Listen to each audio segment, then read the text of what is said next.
بَيْنَ قُلُوبِهِمْ.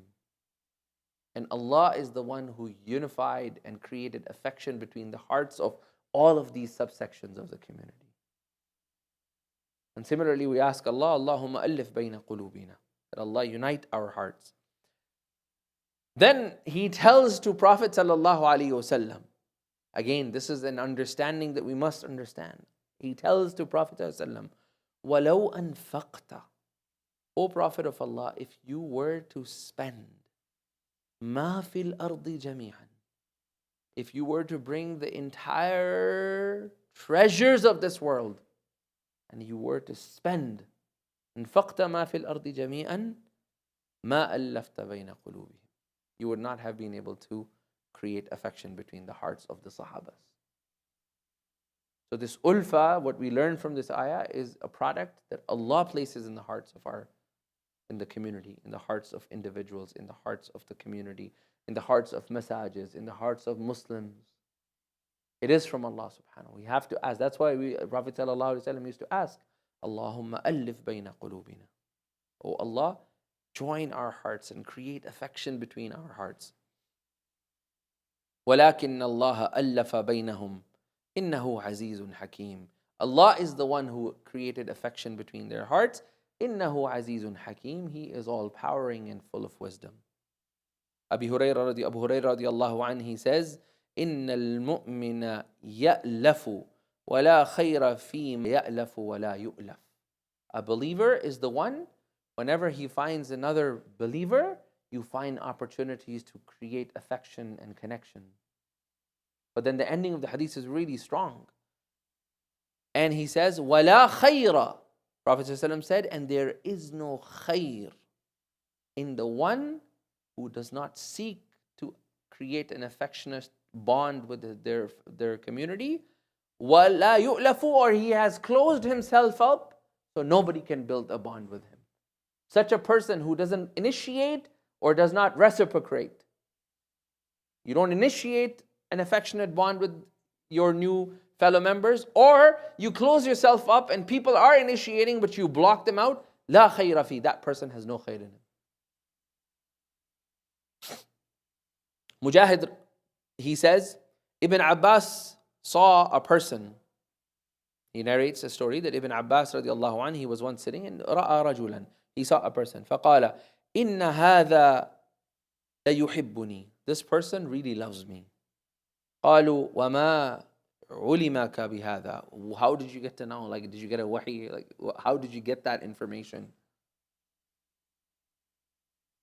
قال, he said, وما علمك بهذا أو علمك بهذا. How did you get to know that? He said, قال إني لأحبه ولا أروحه جنودا مجندا. And he says, إني لأحبه. And another narration it says, وَالْأَرْوَاحُ جُنُودٌ مُجَنَّدًا. That souls were born in the realm of the soul. جُنُودٌ مُجَنَّدًا. They were groups. In that realm of spirits, there were arwah, there were groups. مَا تَآلَفَ مِنْهَا.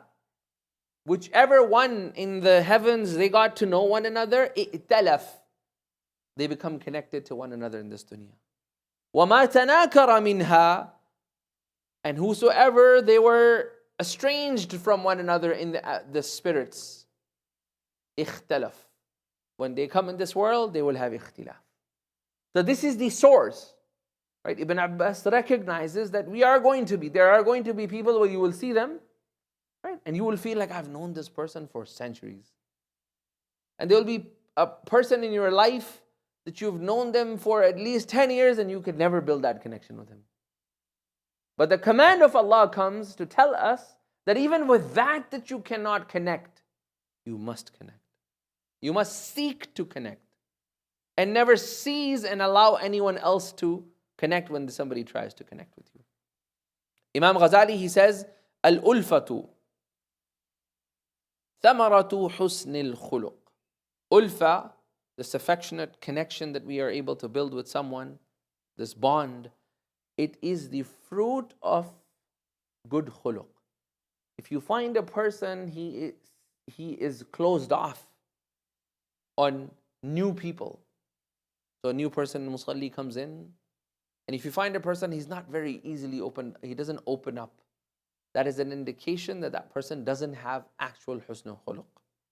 Because ulfa is the primary characteristics that you see.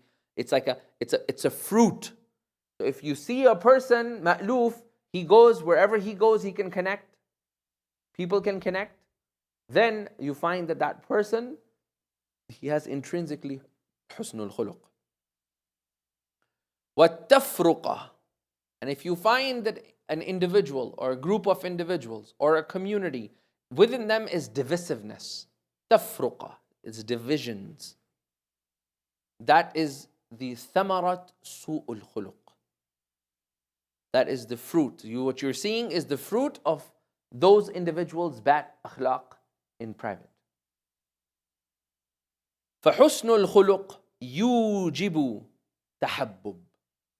The natural law of this universe is if person is good with his character,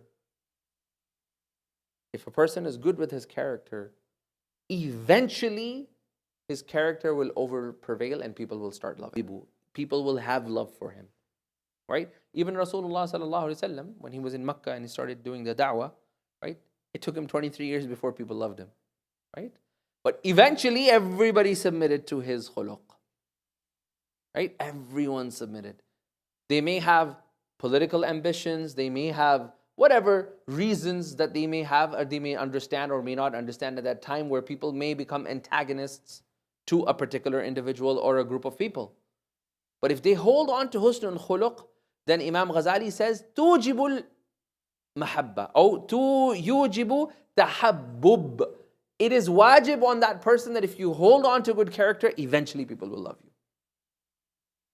وَالتَّآلُفِ, and people will have ulfa with you. وَالتَّوَافُقِ, people will resonate with you. وَسُوءُ الْخُلُقِ يَثْمِرُ التَّبَاغُضِ. If a person has a bad character, su'ul khuluq, its fruit is there's always divisiveness and animosity. This so many times. But Allah then encapsulates it in one ayah. And He says this so many times. But Allah then encapsulates it in one ayah. And He says what? He says, كَم مِّن فِئَةٍ قَلِيلَةٍ غَلَبَتْ فِئَةً كَثِيرَةً بِإِذْنِ اللَّهِ. How many times has it happened that a small group of people, they enter and they have good characteristics and they had good akhlaq, they overpower the majority by the will of Allah subhanahu wa ta'ala. When does that will come? That will comes when a person or a community or an individual or a family or a masjid or the city, they have ulfa between amongst them. Number two, إن الألفة تجمع الشمل الأمة وتمنع ذلهم. Today we have on the world stage as an ummah. We have no respect because every Muslim country is trying to cut another Muslim country. And it begins with the highest person on top, and that corruption goes all the way down because that person is trying to cut the next person and the next person and the next person, the next person and the next person and the next, all the way down. One of the best examples of how this corruption was corrected was Singapore, right?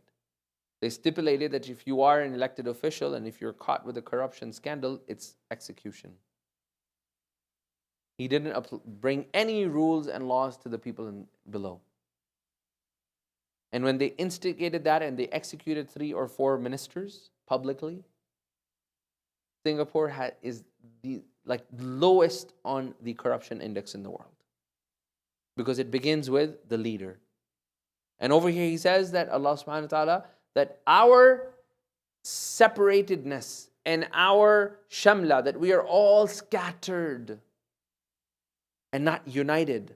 This can only come back if we, as starting from nucleus, i.e. from our homes all the way to the country and then the other countries, we create that level of ulfa amongst us. Then number 3 is ulfa. This quality of ulfa is السبب لإعتصام بالله وحبله. If we have love for one another, it will become very easy for us to listen to the Quran. It will become very easy to listen to the message of of the Quran and the message of Rasulullah sallallahu alaihi wasallam.